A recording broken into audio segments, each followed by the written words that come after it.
बड़े खुश नसीब है उसके माँ बाप जिसके सर पर कल क़यामत के दिन ताज रखा जाएगा। लोग कहेंगे ये कौन है, लोग कहेंगे इसके सर पर ऐसा ताज रखा गया है, आखिर है ये कौन? कहेंगे ये उस हाफिज कुरान के माँ बाप हैं जिन्होंने दुनिया के अंदर मशक्क़तें झेल करके अपने सीने के अंदर कुरान को महफूज किया। वो हाफिज कुरान जिसके बारे में अल्लाह के नबी ने फरमाया, मन क़रअल कुरान फस्तज़हरहु फहल्ल हलालहु व हर्रम हरामहु। अल्लाह के नबी ने फरमाया जिसने कुरान करीम को अपने सीने के अंदर महफूज कर लिया, हिफ्ज़ियात कर लिया। अल्लाह के नबी कहते हैं कि मन क़रअल कुरान फस्तज़हरहु फअहल्ल हलालहु, फिर कुरान ने जिस चीज को हलाल करार दिया उसको हलाल समझा, कुरान ने जिस चीज को हराम करार दिया उसको हराम समझा। नौजवान साथियों, बुजुर्गों, फिर क्या होगा? अल्लाह तबारक व तआला की तरफ से ये इजाजत मिलेगी। क्या मिलेगी? अदखलहुल्लाहुल जन्नह, अल्लाह तबारक व तआला उसके बदले में उसे जन्नत वाला बना देगा। बस इतना ही नहीं, मैंने किताबों के अंदर ये पढ़ा है कि हाफिज कुरान, आलिम दीन, 10 ऐसे लोगों को वो कल क़यामत के दिन जन्नत दिलाएगा जिसके ऊपर जहन्नम वाजिब हो गई होगी। अल्लाह के नबी ने फरमाया वशफ़अहु फी अशरतिन मिन अहली बैतिही कुल्लुहुम कद वजबत लहुमुन नार। 10 ऐसे लोगों के हक में वो शफात करेंगे, 10 ऐसे लोगों के हक में वो सिफारिश करेंगे जिसके ऊपर जहन्नम वाजिब हो गई होगी। बताओ तो सही चकला के नौजवानों, क्या वो अपने माँ को भूल जाएगा? क्या अपने बाप को भूल जाएगा? क्या वो अपने दादा को भूल जाएगा? क्या वो अपने दादी को भूल जाएगा? मैंने किताबों में पढ़ा है, जिसने हाफिज कुरान, आलिम दीन को शफकत की निगाह से देख लिया, परवरदिगार आलम शफकत की निगाह की देखने की वजह से उसे भी जहन्नम से हटा करके जन्नत वाला बना देगा। बेशक इंशाअल्लाह हम अपने बच्चे को कुरान का हाफिज बनाएं। मैं ये नहीं कहता चकला के नौजवानों आप डॉक्टर मत बनाओ, इस कौम को एक अच्छे डॉक्टर की जरूरत है। मैं ये नहीं कहता आप अपने बच्चे को प्रोफेसर मत बनाओ, इस कौम को एक अच्छे प्रोफेसर की जरूरत है। मैं ये नहीं कहता अपने बच्चे को इंजीनियर मत बनाओ, इस कौम को एक अच्छे इंजीनियर की जरूरत है। लेकिन इन तमाम उलूम व फनून के पढ़ाने से पहले अपने बच्चे को कुरान का हाफिज बना दो, ताकि ये दुनिया के अंदर रहते हुए आपके लिए जन्नत का सामान बन जाएगा। इंशाअल्लाह खुद पढ़ेंगे कुरान, अपने बच्चों को भी कुरान की तालीम देंगे। जवान साथियों, बुजुर्गों, वेदों के अंदर भी मिलता है तस्मा शास्त्रम परमानंत कार्या कार्य व्यवस्थतु। जो व्यक्ति, जो मनुष्य कुरान के मुताबिक, हदीस के मुताबिक अपनी जिंदगी गुजारता है वो यहाँ भी कामयाब होगा और मरने के बाद कल क़यामत के दिन भी वो कामयाब होगा। इसलिए जरूरत है कि हम कुरान से मोहब्बत करें, कुरान पढ़ने वाले बने और कुरान जो पढ़ाते हैं उसके इर्द गिर्द हम बैठेंगे, हाथ उठा के बतलाएंगे इंशाअल्लाह। जवान साथियों, बुजुर्गों, मैं आपको बताना चाहता हूं, अगर आप चाहते हो इस चकला गांव के अंदर बेदारी आए, इस गांव के अंदर तालीमी बेदारी आए, हमारा गांव अच्छा हो, हमारा मोहल्ला अच्छा हो, तो सबसे पहले गांव को अच्छा बनाने में, मोहल्ले को अच्छा बनाने में जरूरत किसकी पड़ती है? माँ की जरूरत पड़ती है। वो कैसी माँ थी जिसने ये ठान लिया था जब तक मेरा बच्चा कुरान का हाफिज न बन जाए, जब तक मेरा बच्चा आलिम दीन न बन जाए, उस वक्त तक मैं एक्सेप्ट न करूंगा, ये मेरा बेटा है। कौम के नौजवानों, वो माँ कैसी थी? माँ के सर पर शहर का साया नहीं था। माँ कैसी थी? माँ बेवा हो चुकी थी। और बच्चा कैसा था? बच्चा यतीम हो चुका था। लेकिन माँ ने ठान लिया, माँ ने यह अहद कर लिया, जब तक मेरा बच्चा कुरान का हाफिज न बन जाए तब तक मैं नहीं मानूंगा कि ये मेरा लड़का है। माँ बच्चे के हाथ को पकड़ करके उस्ताद के गोद में बैठाती है और बैठाने के बाद कहती है, उस्ताद जी ये मेरा लख्त जिगर है, इसके सर पर बाप का साया नहीं है, ये यतीम हो चुका है और मैं बेवा हो चुकी हूँ, लेकिन मेरी एक शर्त है, मेरे बच्चे का दाखिला लीजिए, इस शर्त पर लीजिए कि आप इसे कभी छुट्टी मत दीजिएगा जब तक ये कुरान का हाफिज न बन जाए, जब तक ये आलिम दीन न बन जाए। उस्ताद जी ने कहा ठीक है, इस बच्चे की छुट्टी नहीं होगी, जब ये बच्चा हाफिज कुरान बनेगा फिर इसकी छुट्टी होगी, जब ये बच्चा आलिम दीन बनेगा फिर इसकी छुट्टी होगी। मेरे कौम के नौजवानों सुनो, आप भी अगर ऐसे कर लेते हैं तो आपका बच्चा भी कुरान का हाफिज बनेगा। तो उसने कहा, उस्ताद जी ने कहा ठीक है, इस बच्चे का दाखिला हो जाएगा। शर्त क्या थी?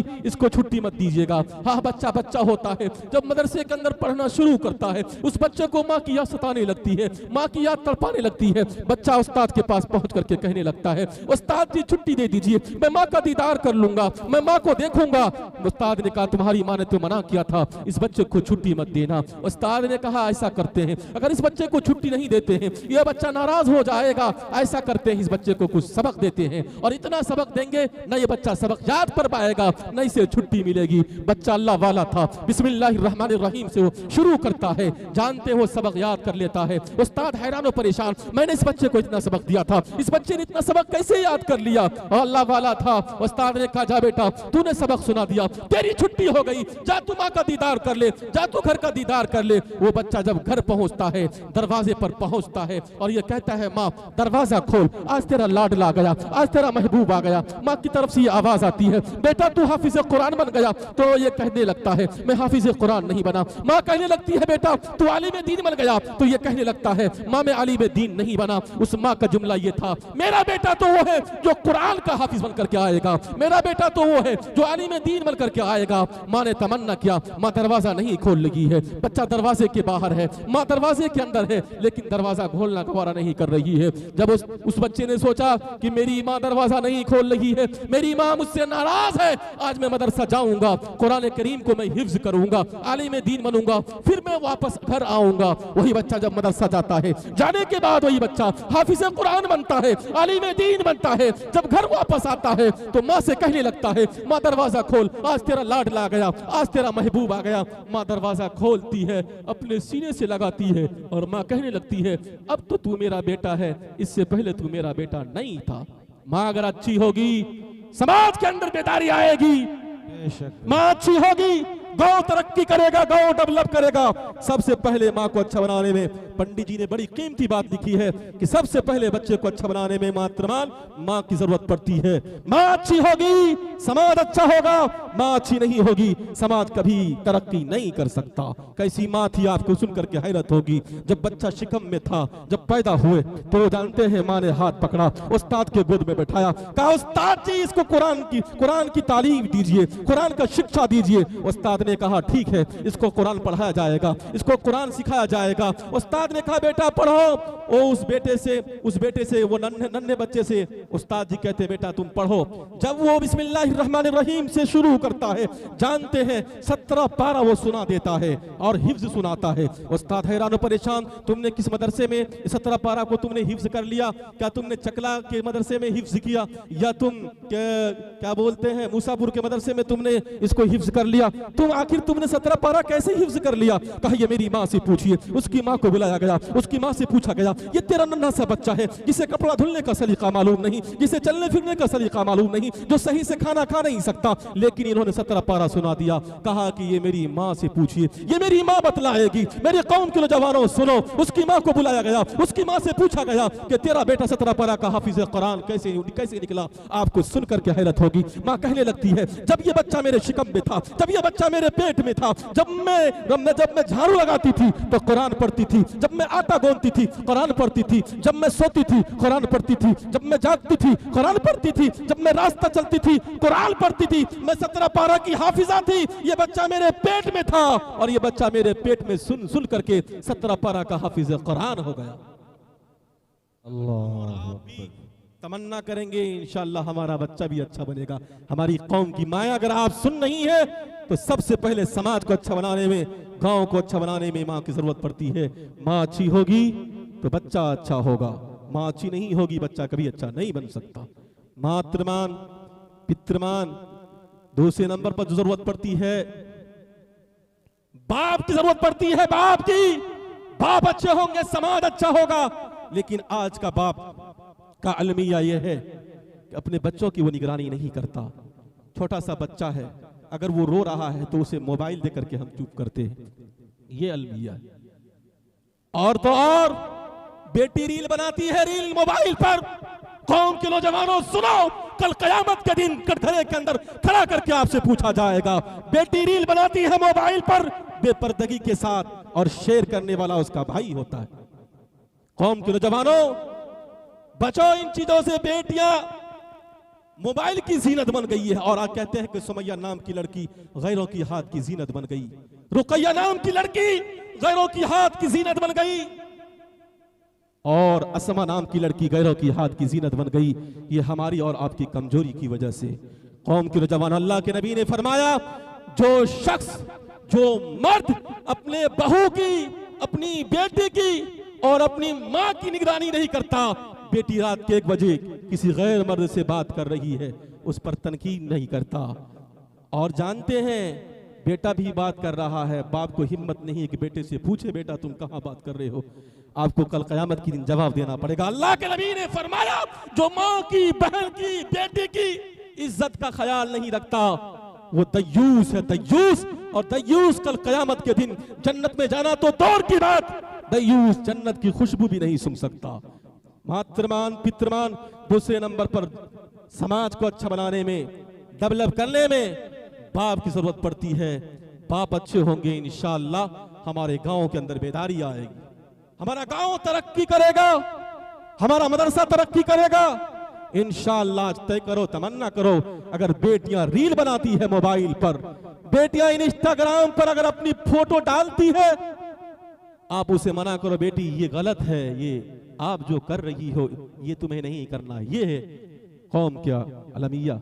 और जानते हैं शादी विवाह में हम तो ये जायज समझ लेते हैं कि पर्दा है ही नहीं, बेटियां सीने पे दुपट्टा नहीं, बेटियों के सर पर दुपट्टा नहीं, शादी में जा रही है और ये समझती है कि हमारे ऊपर पर्दा नहीं है। इस चीज को भी आपको लेना पड़ेगा, आप जिम्मेदार हैं। कुल्लुकुम राइन व कुल्लुकुम मसऊल। हर शख्स अपने घर का जिम्मेदार है, अपने गांव का जिम्मेदार है, अपनी बस्ती का जिम्मेदार है। कल कयामत के दिन हर शख्स से पूछा जाएगा। पंडित जी कहते हैं तीसरे नंबर पर जो जरूरत पड़ती है समाज को अच्छा बनाने में, गांव को अच्छा बनाने में, ये मदरसे की जरूरत पड़ती है। मदरसा अच्छा होगा, मदरसा तरक्की करेगा। मदरसे जितने भी चल रहे हैं, लोगों की निगाह है मदरसे पर है। देखिए मौलवी साहब क्या कर रहे हैं, मौलवी साहब देखिए कहां जा रहे हैं, ये हमारी निगाह मौलवियों के ऊपर है। कौम के नौजवानों, कभी आपने सोचा जो शख्स शराब पी रहा है उस पर हम तनकीद करें, जो जुआ खेलता है उस पर हम तनकीद करें, जो शराब पीता है, जो सूद लेता है, जो ब्याज लेता है, कभी हमने सोचा कि उस पर तनकीद करें? ये हाफिज कुरान, आलिम दीन, ये 24 घंटे मदरसे के अंदर रह करके ये बच्चों को तालीम दे रहे हैं। क्या आप समझते हैं ये मौलवी आलू प्याज नहीं बेच सकते? बेच सकते हैं। क्या आप ये समझते हैं ये ठेला नहीं लगा सकते? ये ठेला लगा सकते हैं, ये तिजारत कर सकते हैं, ये सारे काम कर सकते हैं। ये सिर्फ मदरसे के अंदर इसलिए लगे हुए हैं, ये कुरान की मोहब्बत की वजह से है, कोई और चीज की वजह से यहाँ नहीं लगा हुआ है। कुरान की मोहब्बत। आओ कभी आकर के इस मदरसे के अंदर, इस कमरे में जाकर के चेक करो, जिस कमरे में बच्चे रहते हैं। हम 18 इंच के गद्दे पे सोते हैं, सर्दी के मौसम में कभी सर्दी ना लग जाए। लेकिन ये हाफिज कुरान, ये आलिम दीन जब अपने कमरे में सोते हैं, बाद बच्चे मदरसे में इतने गरीब होते हैं, कसम परवरदिगार आलम की हम लोगों ने आंखों से देखा है। अगर कंबल नहीं है तो किसी से शिकायत नहीं करता। इसके कमरे में जब जाकर के चेक करोगे तो नीचे से सर्दी महसूस होगी। वो गद्दे पे सोने वालों, वो 18 इंच के गद्दे पे सोने वालों, ओ गर्मी के मौसम में एसी लगाने वालों, आपने सोचा इसने कितनी मशक्कतें बर्दाश्त की? जाकर के चेक करो, इसके कमरे को चेक करो। बाद बच्चे ऐसे होते हैं, बाप ने कहा बेटा जा तुम्हें तालीम हासिल करना है, न पैसा दिया न रुपया दिया, वो बच्चा आता है और आकर के मदरसे के अंदर तालीम हासिल करता है। वो किसी से शिकायत नहीं करता, मेरे पास किताबें नहीं है, मेरे पास चादर नहीं है, वो किसी से वो शिकायत नहीं करता। ये सिर्फ इसलिए कि वो कुरान से मोहब्बत करने वाला है। ये हाफिज कुरान आलिम दीन सब कुछ कर सकते हैं, लेकिन कुरान की मोहब्बत की वजह से ये मदरसे के अंदर है। जानते हैं बच्चा जब माँ अपने बच्चे से, कौन माँ ऐसी है जो अपने बच्चे से मोहब्बत नहीं करती है? जब बच्चा घर में होता है ना, नमक अगर ज्यादा हो जाए सालन में तो वो फौरन कहता माँ सालन अच्छे नहीं लग रहे, माँ फौरन ऑमलेट का इंतजाम कर देती है। जब दाल घर में अच्छे नहीं लगे तो वो माँ से कहने लगता माँ दाल अच्छी नहीं लगती है, आप गोश्त का इंतजाम कर दीजिए, माँ फौरन गोश्त का इंतजाम कर देती है। जब बच्चे घर में हुआ करता है, चावल अच्छे नहीं लगे तो माँ और दिगर खाने का इंतजाम कर देती है। लेकिन जब से ये बच्चा मदरसे में आया है, सालन अगर अच्छा ना लगे तो किसी से शिकायत नहीं करता। जब ये बच्चा मदरसे में आया है, दाल अच्छी ना लगे, किसी से शिकायत नहीं करता। ये सिर्फ इसलिए कि ये कुरान से मोहब्बत करने वाला। इंशाअल्लाह हम सबको भी कुरान से मोहब्बत नसीब अता फरमाए, कुरान वालों से मोहब्बत नसीब अता फरमाए। मातृमान, पितृमान, चार्यावान, तीसरे नंबर पर जरूरत पड़ती है समाज को अच्छा बनाने में। एक मकतब की जरूरत पड़ती है, एक मदरसे की जरूरत पड़ती है।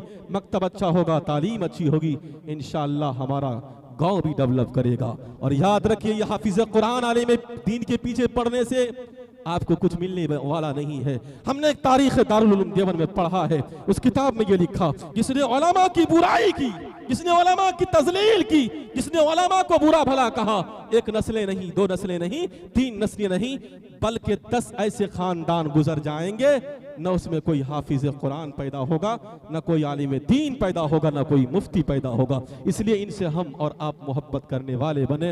इंशाअल्लाह कितने लोग हैं, हाथ उठा के बतलाएं। इंशाअल्लाह इस मदरसे से मोहब्बत करेंगे इंशाअल्लाह। और आप जो लोग पढ़ा रहे हैं उनसे मोहब्बत करेंगे, इनका भरपूर ताउन करेंगे इंशाअल्लाह।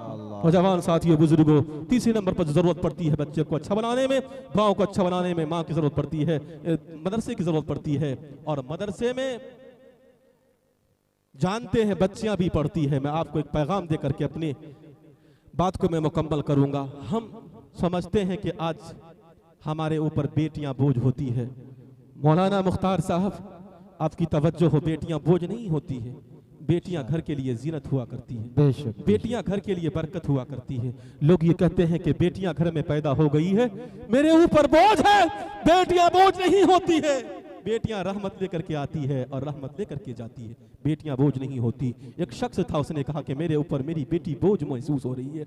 आनन फारन उसने उसकी शादी करा दी, और शादी होने के बाद जानते क्या हुआ, उस शख्स की तबीयत बिगड़ गई। आज देख लीजिए, चकला हो या मघेली हो या ककरजान हो या कहीं भी हो, समधी से अनबन हो जाती है तो हम बेटी से रिश्ता तोड़ लेते हैं। उस बाप ने भी ऐसे किया, समधी से अनबन हो गई, बाप ने बेटी से रिश्ता तोड़ लिया और अचानक उसकी तबीयत बिगड़ती है। डॉक्टर साहब ने जब जांच किया, कहा कि अब आप दुनिया में नहीं रह सकते। कहा डॉक्टर साहब, मेरे पास बहुत पैसे हैं, मेरे पास बहुत जमीनें हैं, सारी जमीनों को बेच दूंगा, सारे पैसे आपको दे दूंगा, लेकिन आप मेरे गुर्दे का इंतजाम कीजिए। डॉक्टर साहब ने कहा, सुनना चाहते हो, गुर्दे का वसूल हुआ करता है, गुर्दे का एक ज़ाब्ता हुआ करता है, गुर्दा अपने लोगों का काम करता है। अगर आपके लड़के हैं, अगर वो गुर्दा दे दिया तो आप जिंदगी और मौत से जो लड़ रहे हैं तो और चंद दिन आप जिंदगी जी सकते हैं। कहा डॉक्टर साहब, मेरे 4 लड़के हैं, कोई ना कोई एक लड़का तो हमें दे ही देगा। चारों लड़कों को बुलाया गया। कौम के नौजवानों, जायदाद तकसीम करने की बारी आई। बेटों को जायदाद तकसीम कर दिया, बेटी को कुछ नहीं दिया। याद रखो, इंशाअल्लाह हम बेटों को भी इंशाअल्लाह हिस्सा देंगे तो बेटियों को भी हिस्सा देंगे। उस शख्स ने बेटी को हिस्सा नहीं दिया, बेटी से रिश्ता तोड़ लिया। 10 साल गुजर गए, दरवाजे पर कदम नहीं रखा। लेकिन बेटे ने क्या किया, चारों बेटे को बुलाया, कहा कि बेटा, मैं जिंदगी और मौत से लड़ रहा हूं, मुझे गुर्दे की जरूरत है, तुम मुझे गुर्दा दे दो। तो उसने कहा कि अब्बू जान, अब आपकी जिंदगी तो खत्म हो गई है, मैं अपना गुर्दा देकर के अपनी जिंदगी क्यों खराब करूं। दूसरे लड़के को बुलाया गया, उसने भी कहा कि मैं भी नहीं दे सकता। तीसरे लड़के को बुलाया गया, उसने भी कहा कि मैं भी नहीं दे सकता। जो सबसे छोटा था, उसको भी बुला करके पूछा गया, बेटा मैं जिंदगी और मौत से लड़ रहा हूं, मुझे गुर्दे की जरूरत है, तुम मुझे गुर्दा दे दो। उसने भी कहा कि मैं भी गुर्दा नहीं दे सकता। उस बेटी तक ये पैगाम पहुंच जाती है। जानते हैं, वो बेटी गोद में दूध पिला रही थी अपने बच्चे को, जैसे सुनती है मेरे भाइयों ने मेरे बाप को गुर्दा देने से इनकार कर दिया है, और उसने ये कहा कि मेरे बाप की तबीयत अलील है। वो बच्ची जो फौरन वही अपनी बच्ची को उतारती है गोद से और दौड़ती हॉस्पिटल पहुंचती है। और पहुंचने के बाद डॉक्टर साहब से कहने लगती है, डॉक्टर साहब मैंने सुना है फला नाम का कोई मरीज है। कहा मरीज तो है, कहा उसको गुर्दे की जरूरत है। कहा कि तुम कौन लगती हो जो तुम उसको गुर्दा दोगी। कहा कि आप मेरा नाम मत पूछिए, मेरा एड्रेस मत पूछिए, फौरन मेरा ऑपरेशन कीजिए, मेरे गुर्दे को निकालिए, उसके गुर्दे में डाल दीजिए। कौम के नौजवानों, उसके गुर्दे को निकाला गया, उसके बाप के गुर्दे में डाला गया। जब ये लड़की शिफायाब हुई, जब घर जाने लगी तो डॉक्टर साहब ने पूछा, अब तो तुम अपना नाम बता करके जाओ, अपना एड्रेस बता करके जाओ। तो वो बेटी ये कहने लगती है कि मैं अपना एड्रेस नहीं बतला सकती, मैं अपना नाम नहीं बतला सकती, इतना मैं जरूर कर सकती हूँ, एक कागज कलम दीजिए, उस पर मैं कुछ लिखूंगी और अमानत के तौर पर आप इसको रख दीजिएगा। अगर वो मरीज मेरे बारे में कुछ पूछे तो आप ये कागज निकाल करके दे दीजिएगा, अगर नहीं पूछे तो आप निकाल करके मत दीजिएगा। मेरे कौम के नौजवानों, बेटियां बोझ नहीं होती है, बेटियां घर के लिए जीनत हुआ करती है। डॉक्टर साहब के पास वो जब शिफायाब हुआ, उसका बाप डॉक्टर साहब के केबिन में पहुंच करके कहने लगता है डॉक्टर साहब आपका बहुत बहुत शुक्रिया, आपने मेरे गुर्दे का इंतजाम किया। डॉक्टर साहब का जुमला ये था, शुक्रिया अगर अदा करना हो उस बेटी का करो जो तुम्हें गुर्दा दे करके गई है। कहा कि मेरी एक बेटी थी, मैंने रिश्ता तोड़ लिया, 10 साल गुजर गए, मैंने उस बेटी के दरवाजे पर कदम नहीं रखा। कौम के नौजवानों, जब डॉक्टर साहब ने खत निकाल करके दिया, वो जमीन पर बैठ गए, रोने लगे, चिल्लाने लगे। कहा डॉक्टर साहब ने क्या बात है किसमें लिखी हुई है जो आप इतना रो रहे हैं, अभी तो आपका गुर्दा लगा है। कहा डॉक्टर साहब मैं क्यों ना रोऊं, जिस बेटी से मैंने 10 साल तक रिश्ता तोड़ लिया वो बेटी आज गुर्दा दे करके गई है। कहा खत में क्या लिखा है? कहा खत में ये लिखा है कि अब्बू जान मैंने आपको गुर्दा जरूर दिया है, आप पर एहसान नहीं किया है। अब्बू जान मुझे आपने 18 साल तक पोसा पाला बड़ा किया, ये एहसान कम है। अब्बू जान मैं आपको गुर्दा दे करके जरूर जा रही हूँ, आप पर कोई एहसान करके नहीं जा रही हूँ। अब्बू जान क्या वजह बनी, आप मेरे घर पर नहीं आते हैं, लेकिन आपकी बेटी, कभी आप ये ना समझे कि आपकी बेटी आपसे प्यार नहीं करती है। आपकी बेटी जैसे पहले प्यार करती है अब भी प्यार करती है और कल कयामत तक प्यार करती रहेगी। अल्लाह। उस खत में ये लिखा था, अब्बू जान जब ईद का मौसम आता है लोग चांद देखने के लिए छत पर जाते हैं, आपकी बेटी छत पर नहीं बल्कि दरवाजे पर खड़ी होकर के आपका इंतजार करती है। हो सकता है कि इस ईद में मेरे वालिद मोहतरम मेरे लिए कुछ हदिया तोहफे लेकर के आएंगे। इंशाअल्लाह तय करो, हाँ अगर हम बेटियों को हिस्सा देंगे, बेटे को अगर हिस्सा देंगे तो हम बेटियों को भी हिस्सा देंगे इंशाअल्लाह। मुसीबत में ये बेटियां ही काम आती है। तो मैं अर्ज ये कर रहा था कि बेटियों को भी आप शिक्षा दें। बेटियों को मोहम्मद रसूलुल्लाह सल्लल्लाहु अलैहि वसल्लम ने सम्मान दिया। नराशन सुवाजिन वाजिन छे दिवीर पुरुषन सुमनेरी मेहरतन दुर्गा वस्तवा सुधानवा।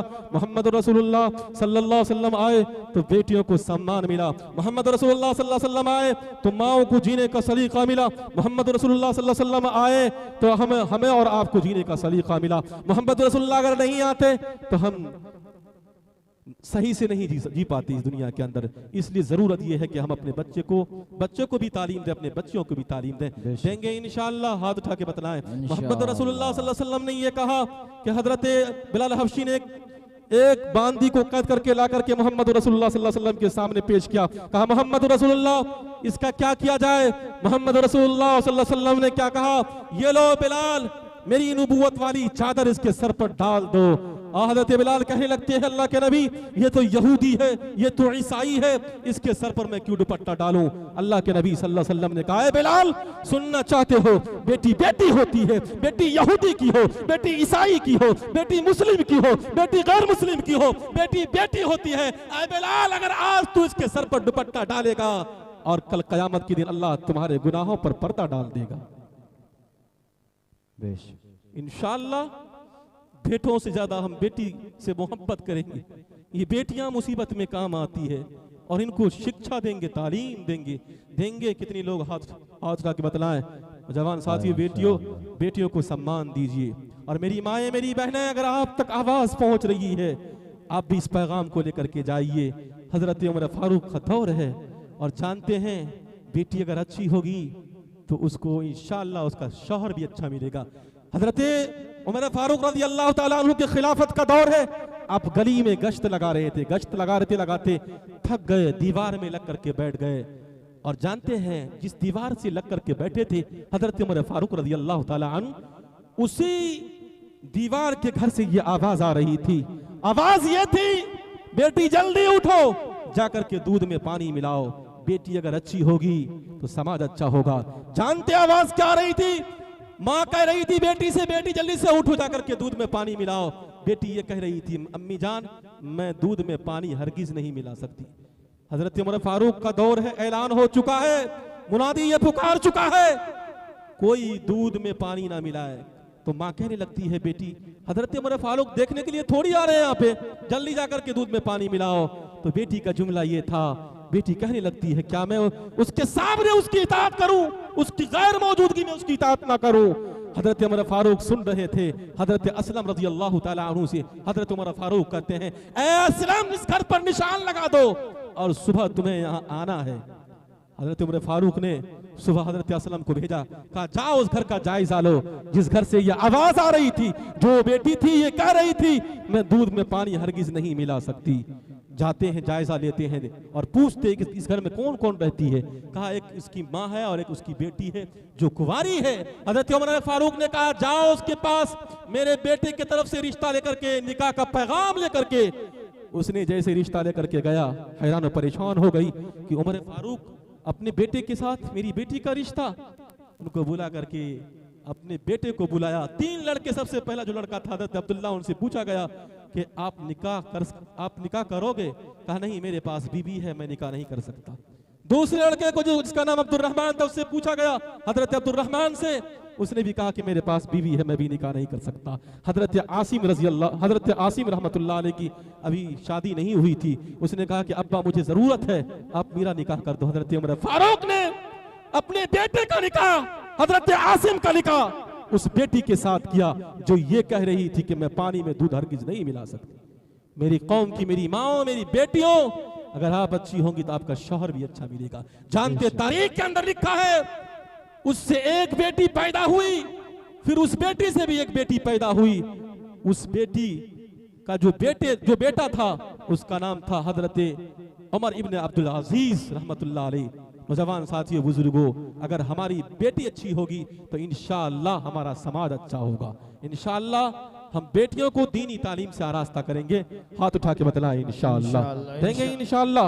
और एक बात आप ले जाओ, मैं आखिरी पैगाम देकर के जाना चाहता हूँ। हमारे मेहमान किराम बहुत हैं, उनकी फहरिस्त तवील है, मैं तो आपके इलाके का हूँ, इंशाअल्लाह मैं मुख्तसर करता हूँ। एक पैगाम लेकर के जाएं कि माँ भारत भारतन दिवशन्नमा सौसार मृत्यु सौसा सौसार मृत्यु सौसा। जब कोई भाई भाई से मिले तो मोहब्बत से मिले, अगर कोई पड़ोसी पड़ोसी से मिले तो मोहब्बत से मिले। अगर आप मवद्दत के साथ, मोहब्बत के साथ नहीं मिलेंगे तो नौजवान साथियों, बुजुर्गों, ये मुस्लिम समाज, मुस्लिम कौम कभी तरक्की नहीं कर सकता। आज हम अपने सीने के अंदर कीना पालते हैं, अपने सीने के अंदर बुग़्ज़ पालते हैं। अगर कोई मुसलमान का बेटा, अगर कोई पड़ोसी तरक्की करता है तो हमें हसद ये होती है, फुला का बेटा तरक्की क्यों करे, फुला का बेटा आगे क्यों बढ़े। नौजवान साथियों, बुजुर्गों, आपको याद होगा कि जो हसद करता है, जो कीना रखता है दिल के अंदर, वो कभी आगे नहीं बढ़ सकता।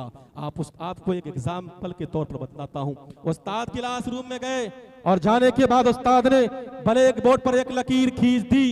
बच्चे को कहा, मेरे तलबा, मेरे स्टूडेंट, आज मैं तुमसे एक अहम सवाल करता हूँ। कहा उस्ताद जी सवाल कीजिए, हम लोग जवाब दे देंगे। कहा कि ये लकीर मैंने खींच दी है ब्लैक बोर्ड पर, इसको तुम्हें छूना भी नहीं है और इसको तुम्हें मिटाना भी नहीं है और इसे तुम्हें बड़ा करना है। और बच्चा, तलबा सब हैरान और परेशान हो गया कि आखिर इसको बड़ा कैसे किया जाए।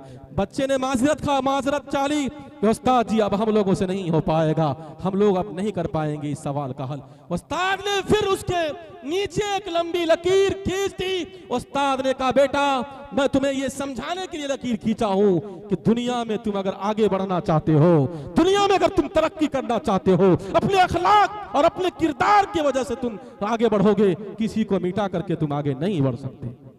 इंशाअल्लाह हम भी अपने अखलाक, अपने किरदार के जरिए से इंशाअल्लाह हम आगे बढ़ेंगे। माँ भारत भारतन दुशन्नमा सौसार मृत्यु सौसा। अगर हम मोहब्बत और मवद्दत के साथ एक दूसरे से पेश आएंगे तो इंशाअल्लाह हमारे गांव के अंदर भी तरक्की होगी, हमारा मदरसा भी तरक्की करेगा, हमारा समाज भी तरक्की करेगा।